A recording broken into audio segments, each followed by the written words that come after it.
Hello, U.S. history. Here I stand about 3 hours after your initial opportunity to return to school. That's right. It is, for me, Monday, October 19th at about 5:30 in the afternoon.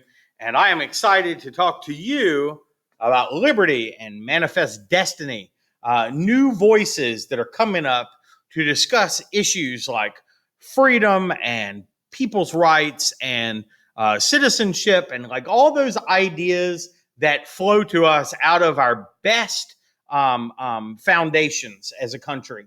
In the terms of all this new territory that is now being incorporated into the American empire, if you will. All right. So liberty and manifest destiny. And so any conversation about this is going to start with the institution of American slavery. Slavery had become, and by the way, this is not my term, it was what was called the peculiar institution of the South. Isn't that a nice way to talk about something as brutal and terrible as slavery? It is the peculiar institution of the South. And the reason is because of this. All these other areas had started to get rid of slavery. There are state constitutions in Massachusetts, New Hampshire, Vermont, Maine that are going to outlaw slavery. It was banned in the Old Northwest that we just talked about in our last class period by ordinance when those places, that territory is coming into the United States after the Revolutionary War. And so it is going to be distinctly something that is tied to the West. And sometimes you hear, you hear conversations, usually for, Southern apologists about the Civil War, and they say, well, all the other states had slaves too. Well, not really. Okay. But now the issue is going to be with the West, and that's going to be a big deal. All right. Because by 1860, this cotton, all right, which is just going to be everything as far as the economic portion of the institution of slavery, about a third of it is grown west of the Mississippi River. So it's not just those old South places that we're thinking of. It's Texas, it's Louisiana, it's the edges of Arkansas. It's expanding. And there's nothing that the slave states want more than the institution of slavery to expand, because then they get more political power because of the Three-Fifths Compromise, and they can protect this institution, which was essential in the early 19th century and mid 19th century to the Southern way of life. Now, so when we look at this, the issue is with the West. All right. I want to point this out specifically because of the idea that we don't think about this so much. We don't think about this. We think of those old slave-holding states and the fight, but it is not. It was a fight for the future direction of the country, of the United States. It wasn't just about the past. It was about the future. 3 out of 4 white Southerners were not slave owners. All right. And this is also pointed out a whole lot. But everybody that lived in the South that wasn't a slaveholder probably wanted to be one, because in the Southern economy, there was no other way to really get to being a financial success. There's not widespread manufacturing. The Industrial Revolution had not really reached into the South. There's not lots of railroads. Canals had not been dug there. And so you've got really, 2 separate, places that had evolved because of slavery. All right. Eli Whitney's invention of the cotton gin led to a slavery-based cotton kingdom in the South. Cotton at the beginning of the Civil War, and I want you to think about this, was more valuable than America's factories, railroads, and banks combined. All right, that's the value of cotton. So when you look at this system and why there was such a stake in protecting it from the rich plantation owners, the incredibly wealthy plantation owners, men like Robert E. Lee, men like Jefferson Davis, who are going to fight for the Confederacy. I think this is it.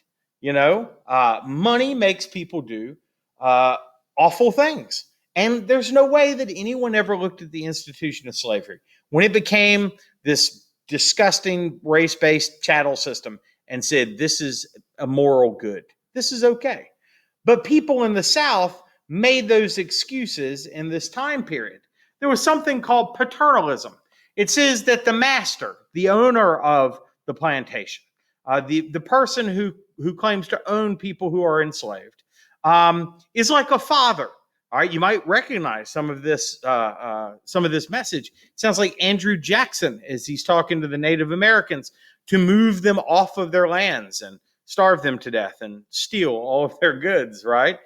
And what is labor but a life's good, right? And so in paternalism, it says that, in their lifetime, the person who is held as a slave owes the master his labor.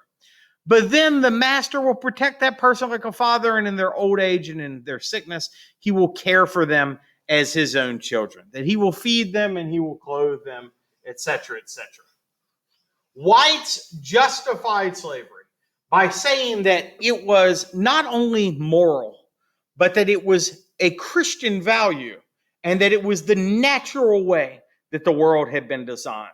And so you start to see a lot of marriage in, religious justification that somehow in the South that God had placed Africans and African Americans under the protection of this father, this paternal figure who would care for them where they could not care for themselves. Is this incredibly racist?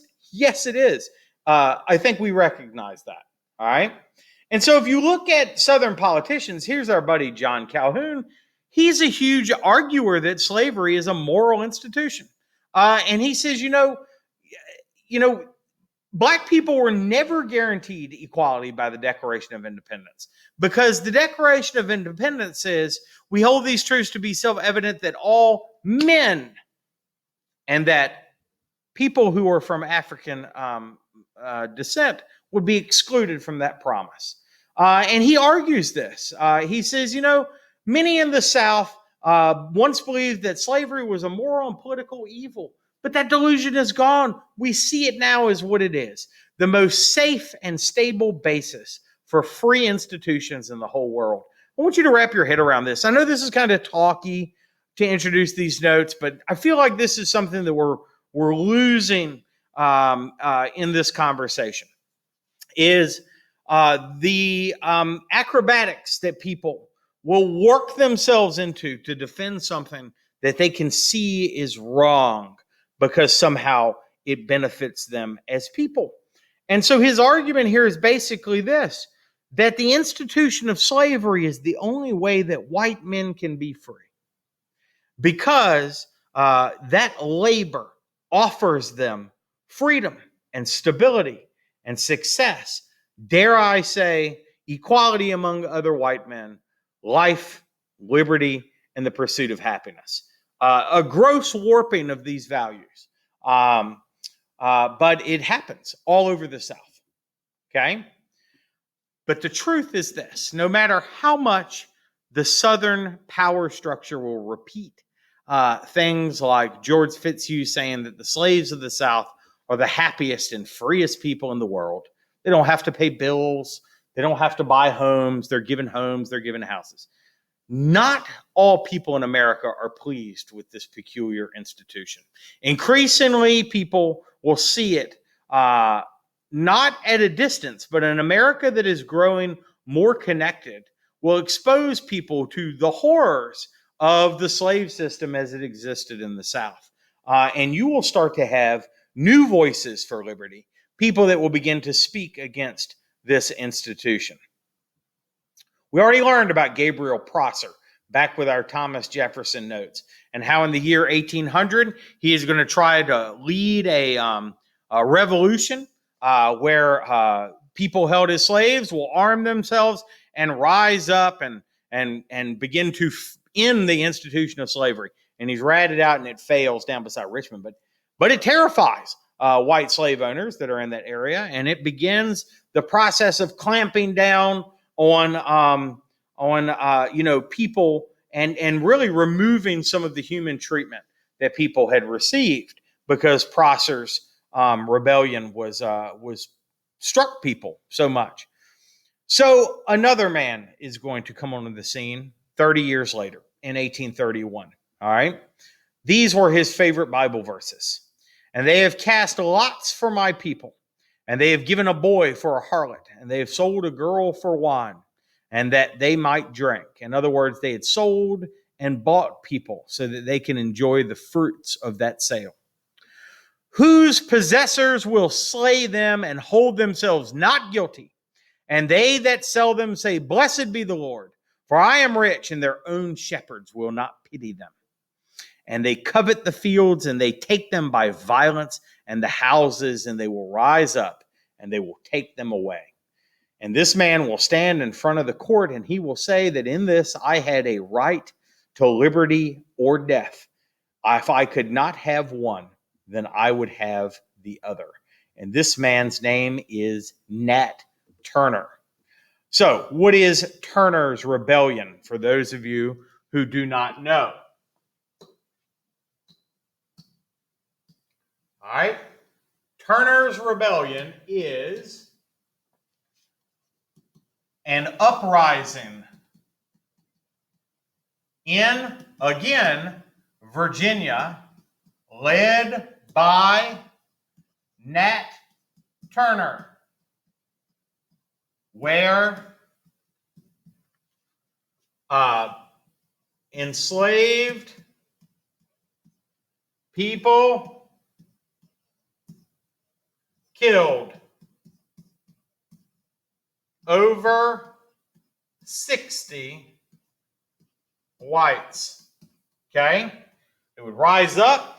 They would take the implements of the farm, the axes, the pikes, the spears, the guns where they could get them, and they would go into the master's house, and from the oldest person to the youngest person, they would slay the people that had owned them as property. Nat Turner sometimes is like Andrew Jackson. You look and you say, well, this thing happened, and I don't know how I feel about that. But Nat Turner, he tried to end slavery, the most evil institution in the history of the United States. But in the process, he killed men and women and children with the men that followed him. All right. And he said that God had commanded him to do this. He heard a voice that said, rise up, and lead my people into freedom. And that's what he tried to do. And they would march from plantation to plantation to plantation, trying to liberate the people that were there. And he would eventually be caught. And when he was caught, he was found guilty. He was hung. He was beheaded. He was skinned. Then his body was chopped up, and his body parts were scattered around Virginia with no burial. So what was his crime? All right. You can say murder, but he was leading a revolt to free his people from the cruel hands of slavery. And can you do evil in the service of good?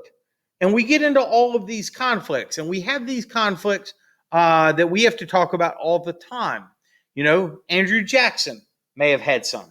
Nat Turner may have some. We're going to learn about John Brown, who will have some. William Tecumseh Sherman. Pay attention to this, because so often the story is not black and white, like middle school wants to paint it, or like certain books or certain movies will put it out there. There aren't people that are, necessarily good or bad. There's the gray areas that people exist in. We just passed Nat Turner Day, October 2nd, every single year. Well, people will celebrate someone taking liberation into their own hands. But understand that war is an ugly and terrible thing, and all of America is going to learn it very soon in the Civil War. So where are our notes going right here? The actions of these two men, Gabriel Prosser and General Nat Turner, or Minister Nat Turner, okay, scared Southern whites, and their revolts will lead to harsher laws and harsher treatment for blacks in the South, will lead to things called the slave codes, which will get stricter and stricter and more violent all the time. And the slave codes will be something that we will go back and we will address. But incredibly brutal laws that outlaw things like teaching people held as slaves to read and write, or allowing people to choose who they will marry, allowing people to travel at nighttime, or teaching someone who's held as a slave to swim or own a gun, or to allow them to own a dog, or dozens and dozens of other things. And so these are the events that are going to lead to that harsher and harsher and more evil treatment. It's not only the people that are being held as slaves that are paying attention. Northerners are also increasingly beginning to turn against the institution of slavery. I want to point out one person because of his rarity at this time, in the fact that he was a Northerner who had not lived in a territory or area with slavery. And he was also, a white guy. His name is William Lloyd Garrison. And he was the publisher of an abolitionist newspaper that is called The Liberator. And The Liberator was a newspaper pretty much only read by other abolitionists, free blacks up north. But it exposes the realities and the brutality of slavery. A lot of people in the South, because The Liberator is going to start to also be produced in 1831, all right? And so a lot of people in the South believe that people like William Lloyd Garrison and his writings had influenced the actions of Nat Turner. There is no way that Nat Turner had read The Liberator. But it didn't mean that rumor, that fear statement didn't spread. And people are increasingly looking at the insurrections that are happening in the South and tying it to the abolitionist movement in the North. If you don't know what abolition means, I know we've learned this before when we talked about the Quakers. It means an abolitionist is somebody who is determined to destroy slavery. Okay? That's an abolitionist. A person determined to destroy slavery, to abolish it. All right? William Lloyd Garrison views the institution of slavery as a violation of Christian principle, and he argued for its abolition. So you have the slave owners saying that slavery is God's natural order, and you have the abolitionists saying that slavery is against the will of God, okay?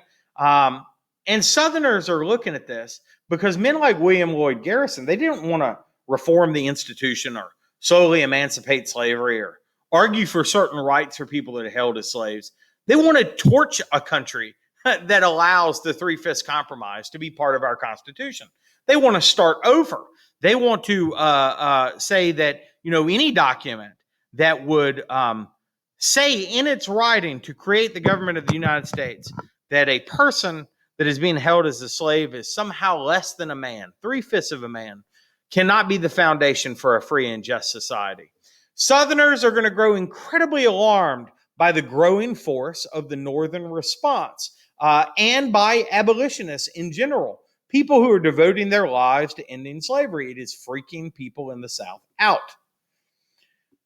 It's freaking them out even more when there is a living, breathing example of how wrong the institution is.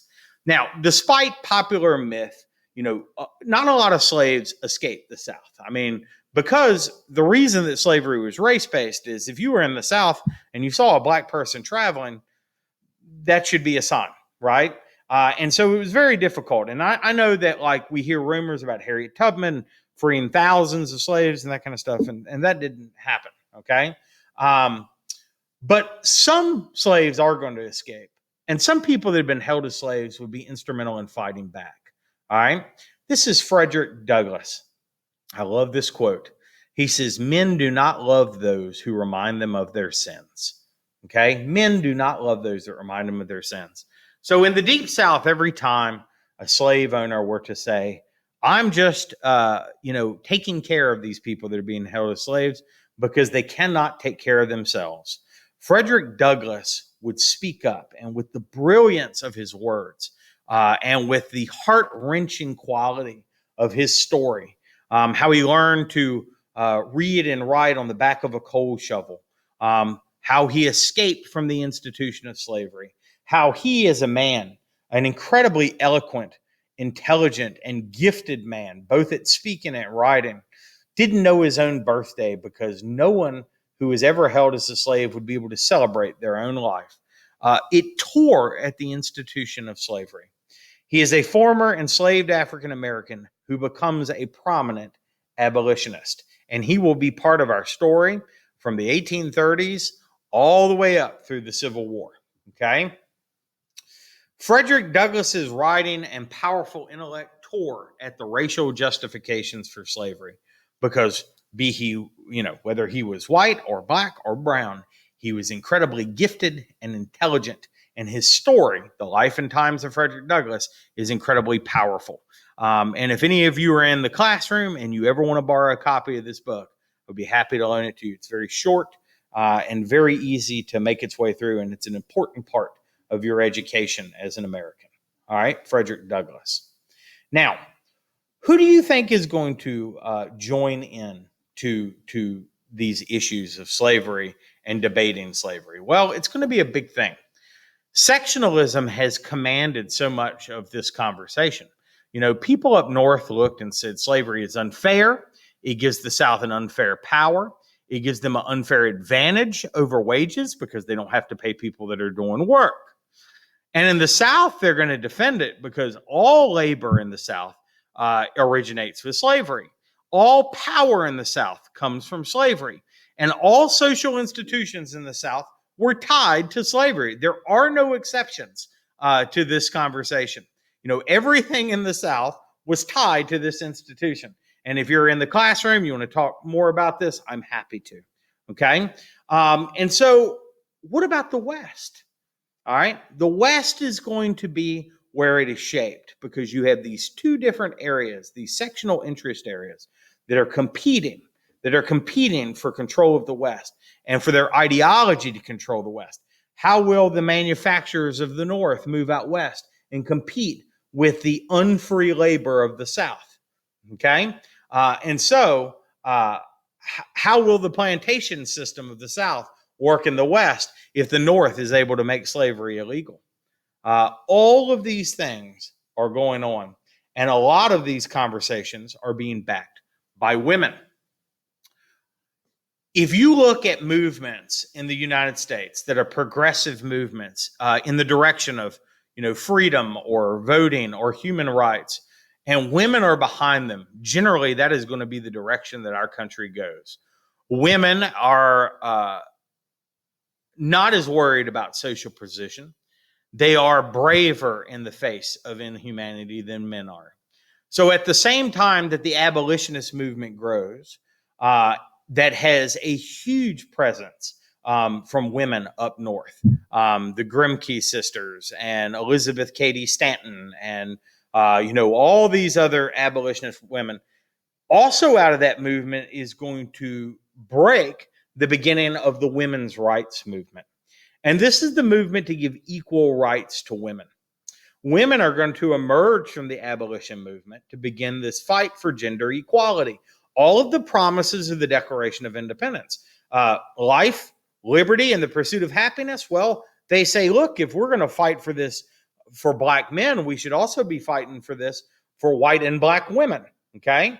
And so these are two movements that sort of grow out of the same thing, even though they are going to branch and head in different directions. So please keep in mind that the women's suffrage movement is happening right here in the 1830s and 40s, etc. But women aren't going to receive the right to vote until at the end of World War I. So, it is an incredible long walk for women for this idea of gender equality.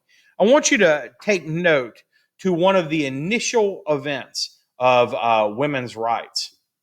Elizabeth Cady Stanton and Susan B. Anthony were incredibly prominent abolitionists who had become involved in the women's suffrage movement before the Civil War. But they're going to also carry it on after the Civil War. And so we'll build some bridges in this because the Civil War does not decide this issue. And very famously, the initial shot heard around the world for women's rights, okay, at least as far as the United States is concerned, I should have said the United States, is made at a place called Seneca Falls. All right, Seneca Falls, New York, in the year 1848. And there will be something called the Seneca Falls Declaration, where Elizabeth Cady Stanton will stand and say, "We hold these truths to be self-evident that all men and women are created equal, and thus is born the American women's rights movement and the movement for suffrage." And if you don't know the term suffrage yet, if you haven't picked up on that, suffrage is the right to vote. So please make note of that term. So we had a couple of new terms today. Abolition is the destruction of the institution of slavery. Suffrage is the right to vote. Okay? So what's happening here? Well, the House is dividing. That sectionalism is splitting America in half. And so we're going to look at a House divides, 1840 to 1852. Where does that term come from? This is Abraham Lincoln. A house divided against itself cannot stand. Abraham Lincoln, a famous quote that you need to lock away. Lincoln at this time was a Whig because the Republican Party did not exist. And he is a Whig that is increasingly growing, to be against the institution of slavery. And lots of different political factions, out of the North specifically, are going to grow to be critics and competitors against the existence of slavery as an institution. All right, so tension is growing because of this. The treatment and restrictions on abolitionists highlighted the decline in American liberty as a whole. We've got this quote up here, and it says, "The empty name is everywhere. Free government, free men, free speech, free people, free schools, and free churches, all hollow counterfeits, free. The word and sound are mockers, an impious lie, unless they stand for free murder, for that is free." Another publisher, not William Lloyd Garrison and his Liberator, but a man named Elijah Lovejoy, will have his printing press burned that he printed his abolition newspaper on, and men will begin to be killed for standing up against the institution of slavery. All right. And so when you look around in the North, you've got all kinds of people that were even incredibly racist. There was such, racism was everywhere in the United States at this point. So maybe in their growing sentiment against slavery, it wasn't a search for equality, but it was a look at maybe the evils of the people that supported the institution. So while a whole lot of people up north aren't necessarily concerned about the rights of Black people in America, they are concerned about the idea that a newspaper will be burned, that people will be assaulted, that you don't have free speech. They look at this as an attack on the rights of American citizens. So this is an insufficient bridge to addressing the institution of slavery or to addressing national racism. But it is a step in the direction of a lot of people joining into the movement to be critics of the people that are attacking those that are attacking slavery. I know that's a little bit of a word spin, but it is an important step. So here's our friend William Lloyd Garrison again. He says, "Let Southern oppressors tremble.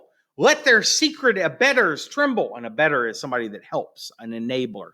"Let their Northern apologists tremble. Let all the enemies of the persecuted Blacks tremble." All right, William Lloyd Garrison. In this country, you know what is happening by 1840? There are over 1,000 anti-slave societies in the North. All right, 1,000. And together they prevented America from being able to eliminate public discussions and debates. America, even if there's not slavery there, can't avoid the issue of slavery. It's being put in front of them every day with newspapers, with marches, with speakers like Frederick Douglass, and it cannot be escaped. I don't know what else to say. Everybody in the United States is having to take a position on these issues because it's splitting the country apart, and in a different way than the Missouri Compromise had.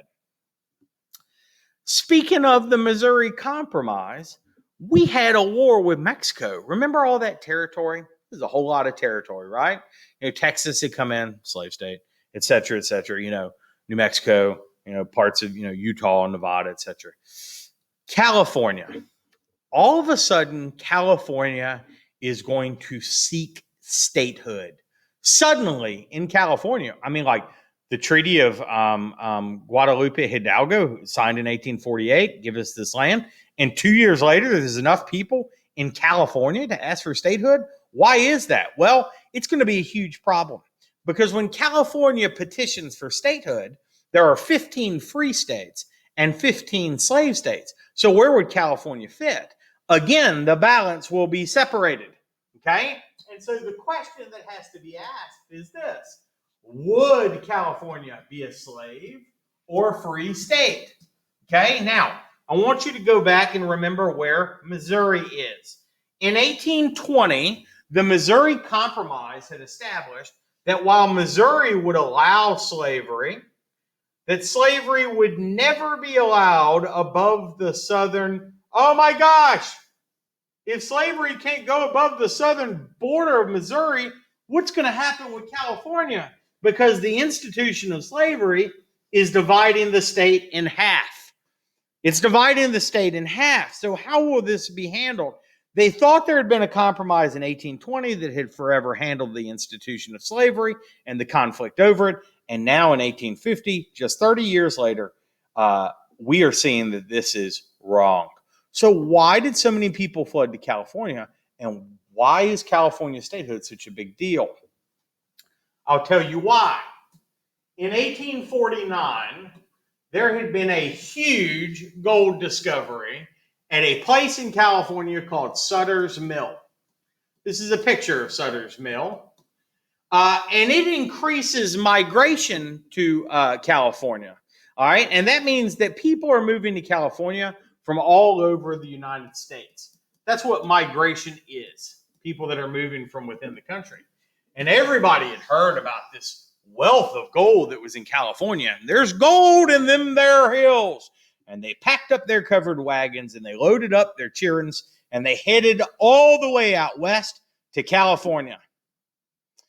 And it wasn't just migrations that were taking place. There were also immigrants coming to California from all over the world. And you need to make note of the large immigrant groups that are going to start arriving in the United States because America is a nation of immigrants. Okay? You will get the Irish that show up. That's my people. All right? The Irish. All right? The Italians begin to show up to mine, to find gold. Germans begin to come in huge numbers. We also get our first large Asian migration, which are the Chinese who will come to California. All of this being said, between the migrations from all across the United States and the immigrations from all over the world to California, California is going to turn into a melting pot. Guess what California is today? It is one of the most ethnically diverse states in the United States. These people that rush out to California in 1849 were known as the 49ers, all right? And so, if you ever wondered why your uncle's favorite football team is called the 49ers, now you know.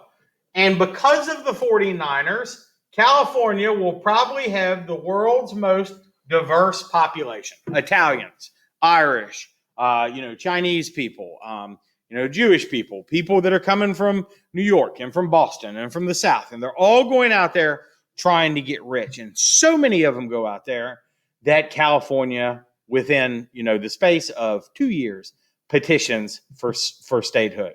Okay? Now, you've got all these different political groups that are out there. And these diverse political movements begin to come together to keep California free. I mean, imagine that there are, Southern plantation owners importing, 100 enslaved persons to dig mines, to stop the opportunity of, whatever the average American citizen, because of this institutional enslaved labor, from being able to compete in this frontier that is really the American dream, which is to move out west and get rich. Isn't that what part of Manifest Destiny is? Now, I don't know the order that these are on your notes, but I'm going to give them to you here, and you need to just put them in the appropriate place. So we already know The Liberator by William Lloyd Garrison represents our friends who want to destroy the institution of slavery. They are called the abolitionists. Now, a lot of these other political groups are not abolitionists. They do not want to destroy slavery, but they do want to keep it out of California. Okay?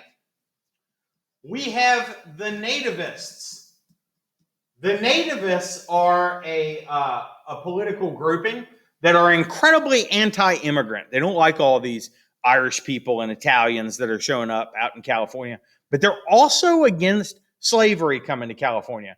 They want American soil to be for Americans that are native born. There is a resurgent group of nativism in the United States today. You will also have a group of people that are called the Free Soilers.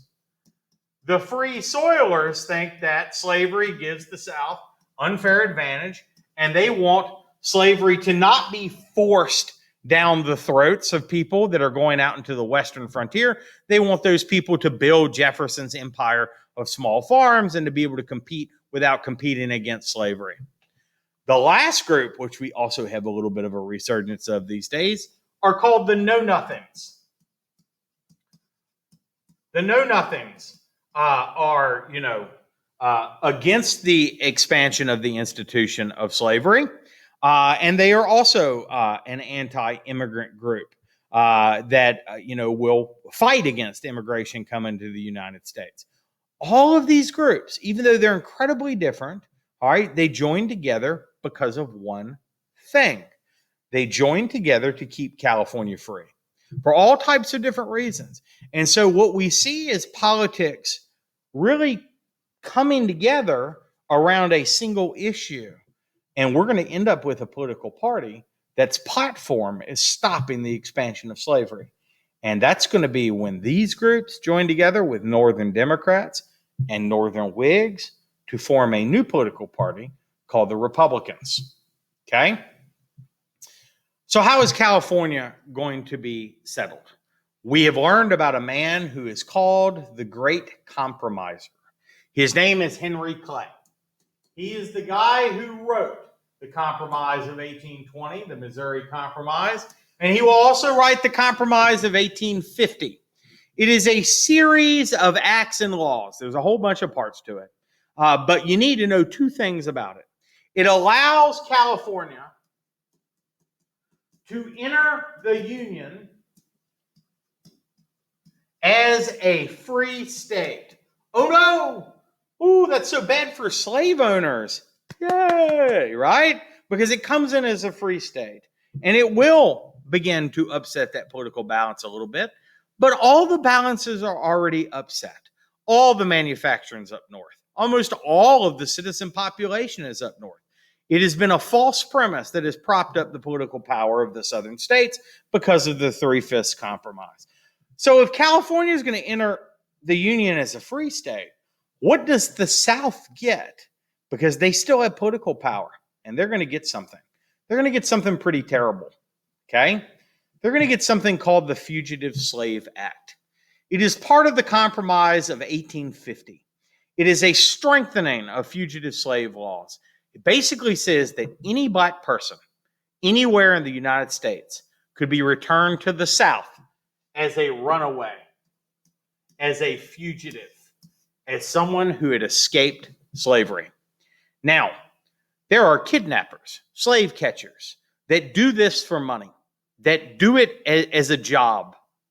And what starts happening is they can go up into northern territories where maybe people had run away, they'd escaped slavery in the Deep South, and they were living lives and raising families, into the heart of abolitionism, where people would live in these peaceful areas, and all of a sudden, these rough Southern men armed with guns would show up, and in front of northern cities and northern society would kick doors open and haul people away and tie them up and take them back down south for the reward. And it starts bringing the violence and the ugliness of the slave system into northern cities and territories. And it starts truly radicalizing some of the people in the abolitionist movement. So what happens with our Missouri Compromise? That 3630 line, that Southern territory that had always said, by rule, that slavery could not exist above it, or below it, that it would be free. It really is going to break this compromise because it's going to introduce the idea of popular sovereignty. It says that because of the breaking of the Missouri Compromise line, that the issue of slavery would now be decided by something called popular sovereignty. All right? Popular sovereignty basically means the vote. That from this point on, that new territories, that new territories would vote whether or not they would allow slavery or not. This is popular sovereignty. So it says in your column, how does this kill the Missouri Compromise?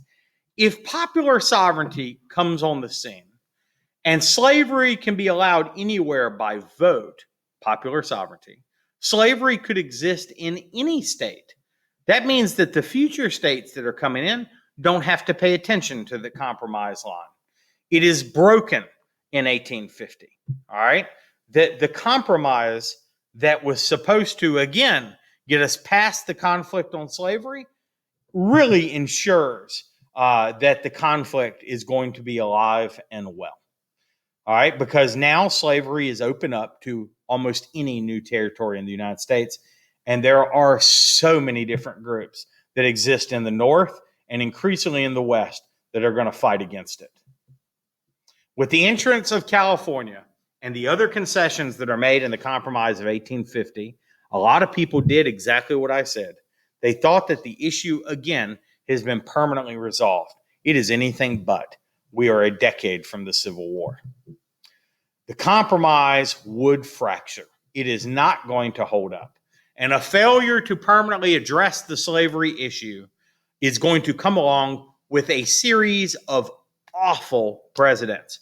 If we had to list the 5 worst presidents in the history of the United States, these 3 men normally would make that list. And in the 1850s and 1848 to 1860, they're going to all be in office, one after the other. Franklin Pierce, Millard Fillmore, and a man who often is in the conversation for the worst president in the history of the United States, James Buchanan. And they will lead us into war because of their lack of vision and their lack of ability to get us past the conflict that is coming and that is going to tear America apart. This is the house dividing. In our next section, we are going to look at the House of America actually torn apart. Thank you for your attention, and I'll see you next time we're together.